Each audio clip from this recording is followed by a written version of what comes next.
Ay, sa pangalan po ng dakilang Panginoong Jesucristo, isang mapagpalang araw po sa bawat isa. Siguro po, nandito tayo ng iba naman ng sadya, walang iba, may kasama, may karamdaman, na gustong malunasan ang kanilang mga karamdaman. Pero po, ang karamdaman ay tanging pamamaraan lamang. Dahil kapag wala na tayong ibang inaasahan, layong-layo na naubos na ang ating ari-arian, mga impok, at kung ano-ano pa mang kabuhayan, saka na tayo lalapit sa Diyos. Kumbaga nagiging last chance doon sa mga yung paglapit natin sa Diyos, saka na tayo sisigaw, Diyos ko po. Pero ang katotohanan po niya, nais ipakilala ng Diyos, ng tao, meron po siyang kabaitan sa kanyang sarili.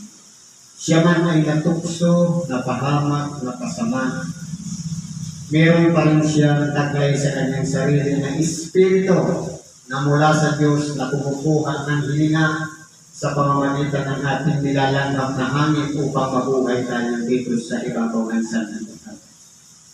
Sabi niya, ang tao hindi lamang nabubuhay sa pinapay, kundi sa bawat salitang lumalabas sa bibig ng Diyos. Ibig sabihin, kung 3 times a day tayong kumakain ng almusal, tanghalian, hapunan, para mabusog, lumakas ang ating katawan, kinakailangan din natin ng tinapay ng buhay sa makatuwid ang salita ng Diyos na itinatanggi natin gampanan sa bawat linggo sa araw ng pagsamba. Kaya ipinagkikilala ng Diyos na tayo'y itinuturing niyang anak kung nararamdaman natin yung hampas o palo na walang iba, yan na yung karamdaman na taglay ng bawat isa sa atin. Ngayon po, dapat tayo dito sa isang aralin. Ngayon po, yung binasa ng ating kapatid tungkol dito sa Hebreo, maganda po ito. Pero kukuha lang tayo ng ilang parte dito sa sulat sa mga taga-Hebreo, sa Kapitulo 2, versikulo 5, hanggang sa 18. Sabi nito, sapagkat hindi niya ipinasakot sa mga anghel ang sanglibutan dating na siya namin sinasaysay. Ngunit pinatunayan ng isa sa isang dato na sinasabi, ano ang tao upang siya iyong alalahanin o ang anak ng tao upang siya iyong dalawin? Siyang tinawagong mababa ng kaunti kaysa mga anghel. Totoo po, tayo noong unang panahon, nung ang Diyos na Ama, siya pa lang ang mag-isa. Merong mula sa sinapupunan ng kanyang sinapupunan niya lumabas ang tinatawag niyang anak sa Espiritu sa makatuwid bagay ang ating dakilang Panginoon. At gumawa rin siya ng makakatulong niya, walang iba yung mga anghel. Iba-ibang level po yun yung mga anghel. Pero po, hindi ibinigay ng Diyos yung kapamahalaan doon sa anghel. Kundi, dahil nga, mula sa kanyang sinapupunan ng ating dakilang Panginoong Jesucristo na nabubuhay sa Espiritu, siya ang nangunguna sa lahat ng mga anghel. Kaya po, nung likhain niya itong sanlibutan, kasama niya na yung kanyang dugtong na anak na walang iba ang ating dakilang Panginoon. Mula nang likhain niya ang mga liwanag, ang mga kabundukan, ang tubig, lahat ng yan, kasama ng ating dakilang Panginoon. Hanggang sa dumating yung punto na nililang niya na ang tao. At sabi, sa pagpasok niya sa sanglibutan, ay isang katawan ang inihanda mo sa makatuwid bagay. Ang katawan na walang iba, doon mananahan si Kristo na ipanganganak ng isang birhen, pangangalagaan ni San Jose upang siya'y lumaking isang tao na maging mabuti, na tapat sa Diyos. Dahil kung titingnan po natin, ang naging foster father ng ating dakilang Panginoon, iningatan ng Diyos yung kanyang pinanggalingan. Mula kay Adam hanggang kay Jose, iningatan niya ng Diyos. Yung generation niyan, pagkasunod-sunod niyan, hindi po yan binaliwala ng Diyos. Ganun po ang Diyos magpahalaga. Sabi ko, sa kapag-arakian, sa pinanggalingan ng lahi. Kaya naging poster father niya si San Jose. Ngayon kung titingnan po natin, ang anghel, hindi niya binigyan ng pamamahala o kapamahalaan. Kundi, nagpahalaga siya sa tao na kung saan ang ating dakilang Panginoon, nung bumaba dito sa ibabaw ng lupa, hindi siya nabuhay dito bilang anghel, kundi bilang isang tao. Sabi niya, at nagkatawang tao ang verbo. Sa makatuwing bagay, yung kapangyarihan ng Diyos kung paano nangyari ang lahat ng mga bagay na kanyang nilikha sa pangalan lahat ng ating dakilang Panginoong Jesucristo na siyang bugtong na anak ng Diyos. Pero, ang tao, sabi nito, ano ang tao upang siya iyong alalahanin? Na kung titignan po natin dito, at siya inilagay mo sa ibabaw ng gawa ng iyong mga kamay, inilagay mo ang lahat ng mga bagay sa pagsuko sa ilalim ng kanyang mga paa. Kaya titignan po natin mula kay Adam, ibinigay ang kapamahalaan sa lahat ng mga nilikha ng Diyos. Maging mga ibon, mga hayop na gumagapang o lumalakad, lahat ng yan binigyan ng pangalan ni Abraham, ni Adam, na sa unang nilikhang tao ng Diyos. Kaya nasa kapamahalaan. Pero ngayon, pagdating ng ating dakilang Panginoon na siyang pangalawang Adam, na ilalagay niya sa ilalim ng tungtungan ng kanyang mga paang lahat ng mga bagay. Ano po ito? Yung pagtatagumpay. Bakit po? Ang unang Adam nakalasap ng kamatayan dahil po sa pagsalansan o paglaban doon sa utos ng Diyos. Simple lang po ang utos ng Diyos. Lahat pwede mong kainin maliban sa isa. Hindi dito pinag-uusapan kung ano yung puno na yun. Ang mahalaga doon, yung bilin. Pag sinabing maliban sa isa, huwag mong kakainin. Pero dahil nga tuso si Satanas, ang ginawa niya, hindi niya matukso si Adam. Yung kasakasama ni Adam na si Eva, ang ginamit.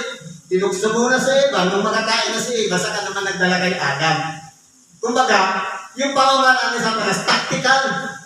Pero napasakay niya si Adam, nakakain din. Na kaya nakalabang sila, nasumpungan nila sa kanilang sarili na sila'y mga hubad.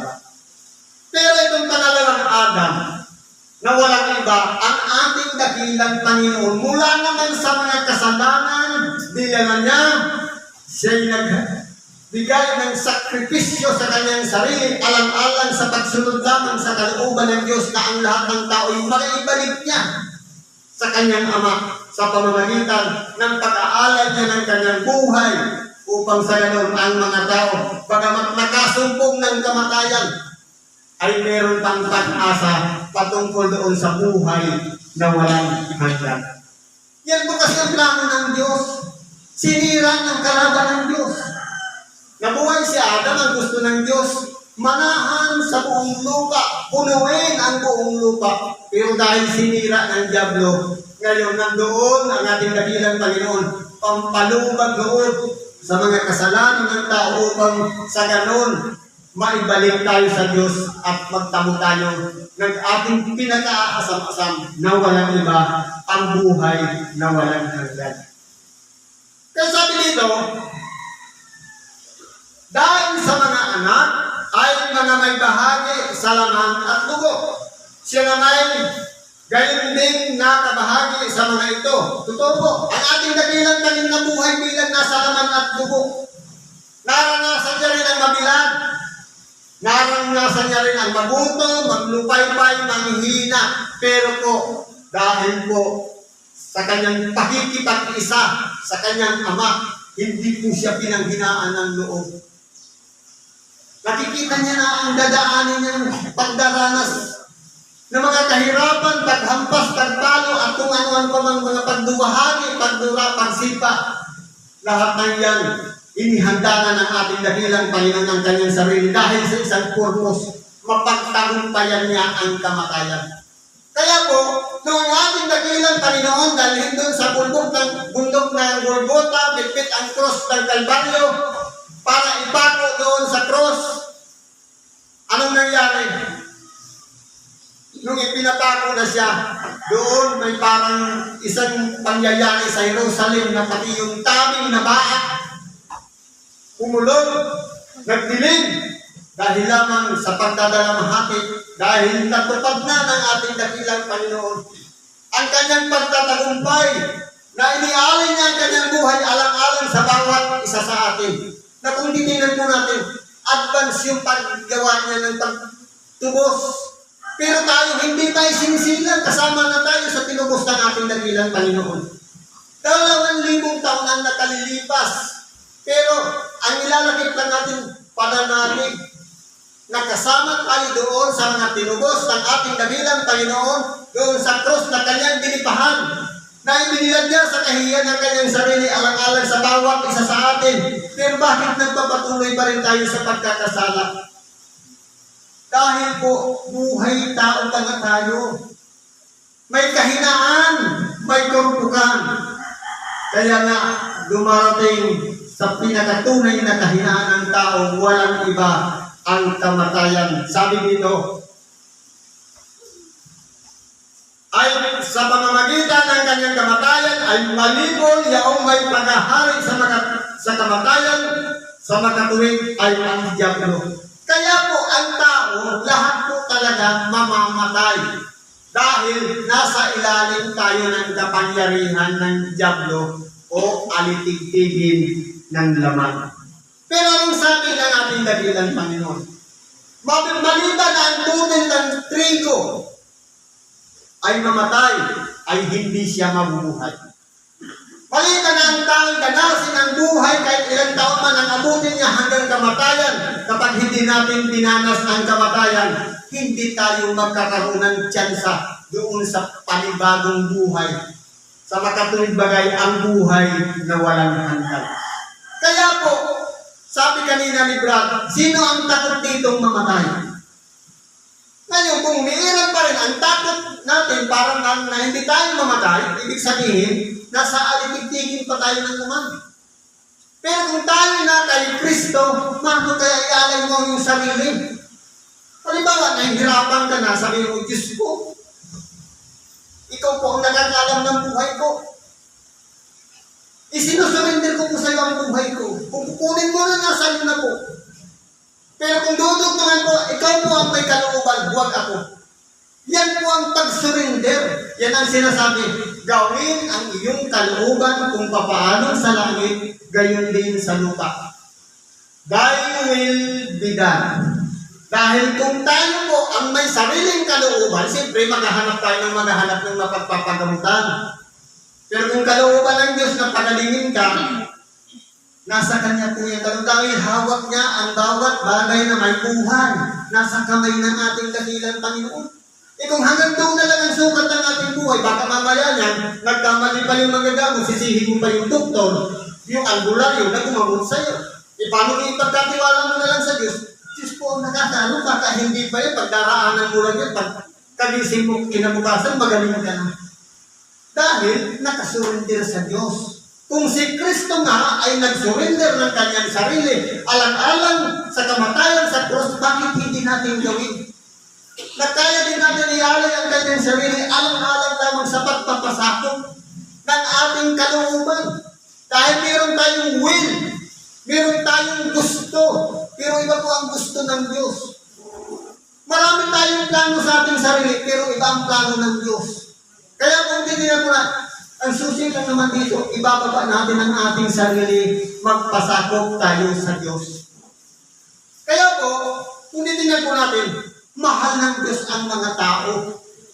Ano man ang ating kalagayan, tayo man ay nasa pinakaabang, tayo man ay mayaman, tayo man ay nasa katamtamang kabuhayan dito sa ibabaw ng lupa.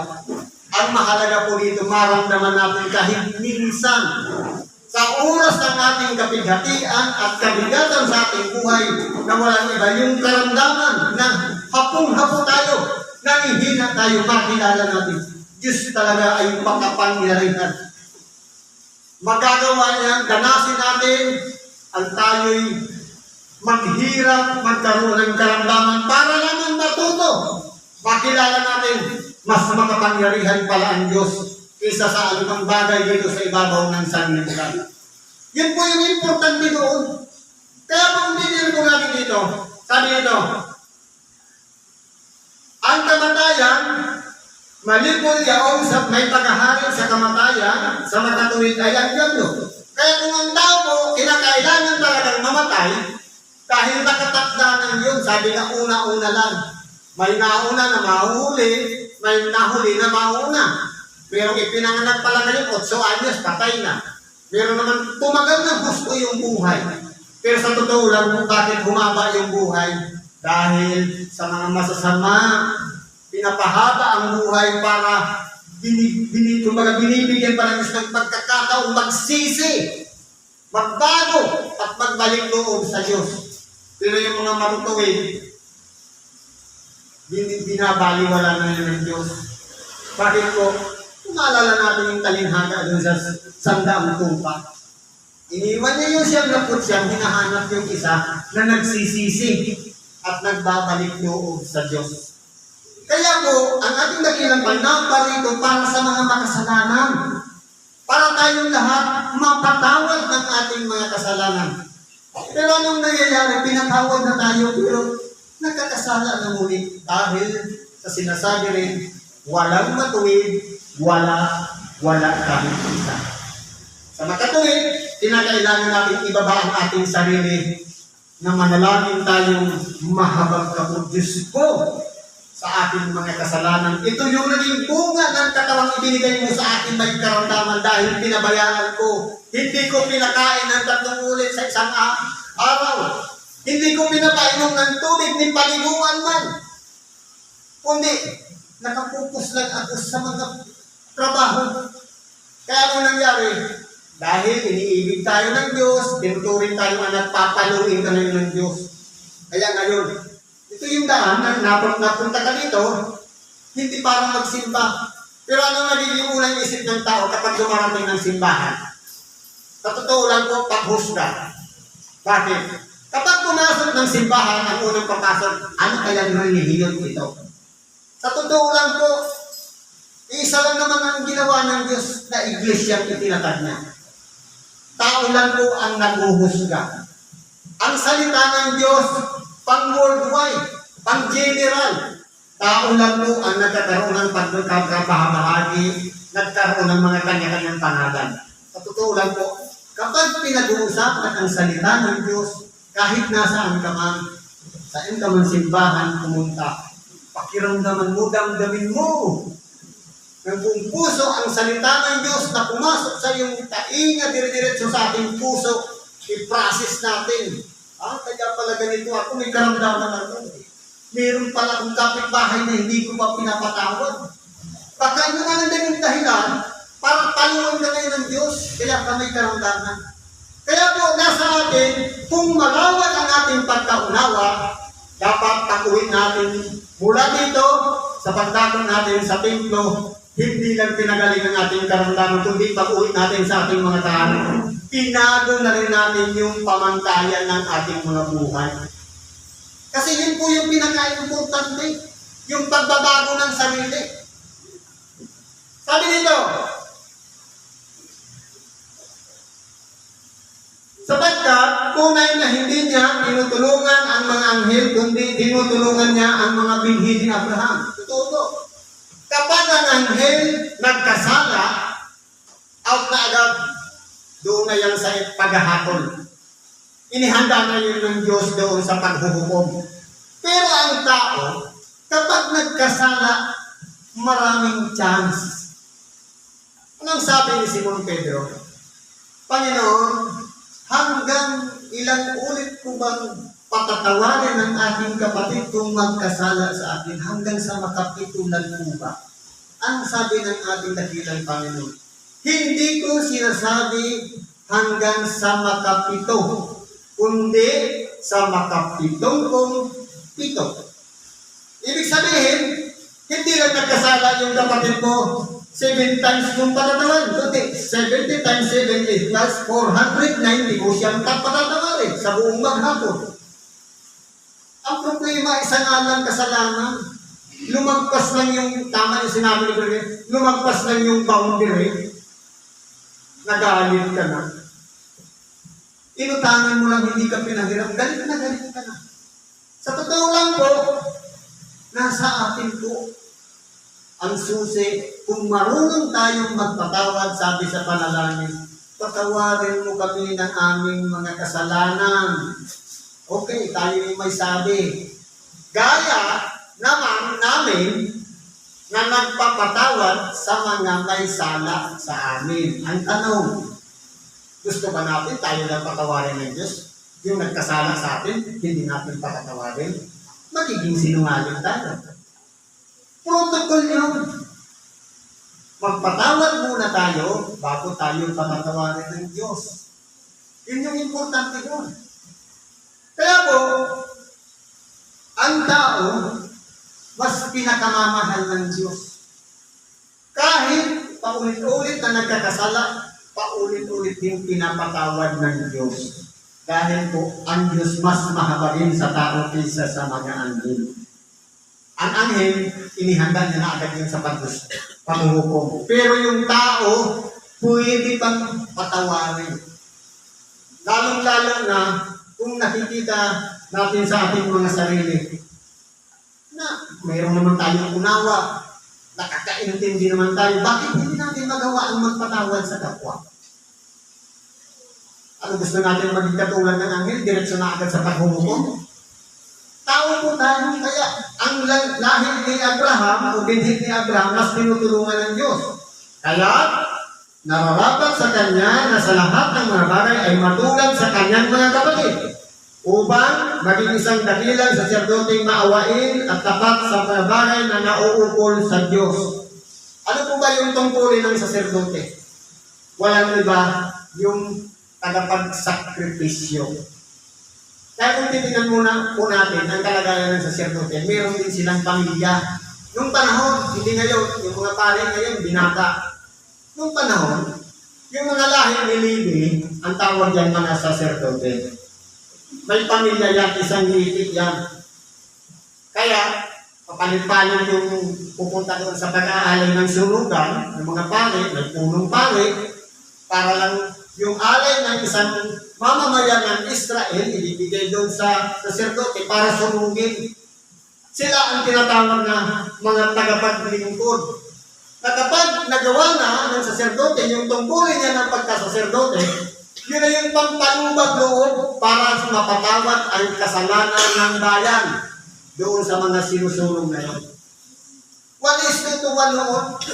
Kung ano yung kasalanan mo, 1:1. Kung halimbawa, nakapingas ka ng tainga na taga mo, tatanggalan ka rin ng tainga. Sabi nga, narinig mo yung sinabi, mata sa mata. At ngipin sa ngipin, kung nasuntok na bungi, tatanggalin ka rin ng ngipin. Kung nabulang mo, bubulangin ka rin. Ganun noon, 1:1. Pero ngayon, si Kristo minsan lang nag-alay ng kanyang buhay. Sakop na lahat ng kasalanan ginawa natin sa ating kapwa. Sa oras na humingi tayo ng tawad, at unang-una, magpatawad din tayo sa mga may sala sa atin. Yan po yung procedure. Pabaliktad. Magpatawad ka muna, bago papatawarin ng Diyos. Sabi dito, palibasa ay nagbata siya ng pagkatukso. Siya ay makakasaklulo sa mga tinutukso. Dito po, ang ating dakilang Panginoon, ilang beses siyang tinukso, nandoon yung mga eskriba, mga parisiyo, mga sadusiyo, nakapaligid sa kanya, pati yung mga matatanda ng bayan. Pero lahat ng yan, inignore ng ating dakilang Panginoon dahil ang pinaninindigan niya yung aral na ibinigay sa kanya ng Ama na dapat nang gawin kahit ikamatay niya, inihanda niya ang kanyang sarili. Paano siya nagtagumpay? Sabi nga, na bagamat siya'y Diyos, ay hindi niya inaring isang bagay ang panangnan niya ang pagka-Diyos. Kundi hinubad niya ito at nabuhay ng isang alipin. Sa makatuwid, yung honor na meron ng ating dakilang Panginoon nung bumaba dito sa ibabaw ng lupa, hinubad na yun. Di ba alis siyang alipustain, tuyain, yurakan ang kanyang pagkatao. Binintangan pa siyang prinsipe ng mga demonyo. Hindi niya po yan sinagot ng kabalan. Kundi kung ano yung aral na mula sa kanyang Ama na walang iba, ito yung plano. Ganapin mo ito hanggang sa kamatayan sa krus. Doon po nagtagumpay ang ating dakilang Panginoon. Ano po ang susi niya? Pagpapakumbaba. Tayo po kaya, sa oras kaya na may ipinapasunod, nandun kaya yung pagpapakumbaba. Dahil ang pagpapakumbaba, isang bagay na pinakasusi kaya nagtagumpay ang ating dakilang. Ano po ba ang ibinababa dyan? Walang iba yung pride, yung ego, yung sariling karunungan. Dahil po, kung ito ang kairalin, hindi ito process nitong puso. Dahil kapag ito naman nasobrahan, madamdamin. Kapag ito naman pride, i-combine natin. Yung pagiging madamdamin ito at ito, magpaprocess silang dalawa. Mararamdaman natin ang buhay ng isang tao. Ngayon sabi nito, palibasa siya'y nagbata ng tukso. Kahit anong pagpapakabuti natin sa ating sarili, nasa paligid lang natin ang ating mga tukso. Ngayon, ito kasi yung offer ng kalaban ng Diyos. Para mahikayat yung mga lingkod ng Diyos, mapunta kay Satanas, idadaan niya sa tukso. Kapag sinakyan mo yung tukso, mapapahama ka. Pero ang proseso naman ng Diyos, para ang tao mula sa pagiging makasalanan, mapunta sa Diyos, ibahagi ang Ebanghelyo. Para kapag pinakiramdaman, pinagnilay-nilayan at nagbago ng kanyang sarili, mapapunta naman siya sa Diyos. Ano po ang nagdadala sa atin sa tukso? Ang tigtigin ng laman kung nasa nito. Walang iba, nandun na yung kataasan, kadakilaan. Gusto natin palaging the best sa lahat. Gusto natin palaging sikat. Nandiyan po, doon po, tayo mapapahamak. Pero lahat yan dinanas ng ating dahilan kanya. Kung tayo'y nakasunod kay Kristo, dadanasin din natin. Kung si Kristo'y tinukso, tuktuksohin din tayo. Kung si Kristo'y pinaratangan, prinsipe ng demonyo, pararatangan din tayong may sa demonyo. Dahil nakasunod tayo kay Kristo. Ibig sabihin, lahat ng dinanas ni Kristo, kung dadanasin din natin, nandyan po siya para subaybayan tayo, tulungan tayo, mapagdaan natin ang tukso na malagpasan natin yun. Hindi ka makakaiwas sa tukso. Ang importante yun, ma-survive. Sabi nga, kung ang dadaanan mo putik, hayaan mo lang dumaan ka sa putik, ang mahalaga nun, makatawid ka sa kabila. Yun po yung importante. Ang pagtatagumpay na gaya naman ng ginawa ng ating dakilang Panginoon na nagtagumpay sa kanyang mga ginawa. Siguro nandito na lang pakikibahagi natin sa oras na ito. Salamat po sa Diyos at anuman ang ating kahilingan, kahilingan, idulog po natin lang lahat sa Diyos. At ipagkakaloob niya ang kapalatagan ng ating mga kaluluwa at ang kalunasan sa lahat ng ating mga kahilingan. Salamat at isang mapagpalang araw sa bawat isa.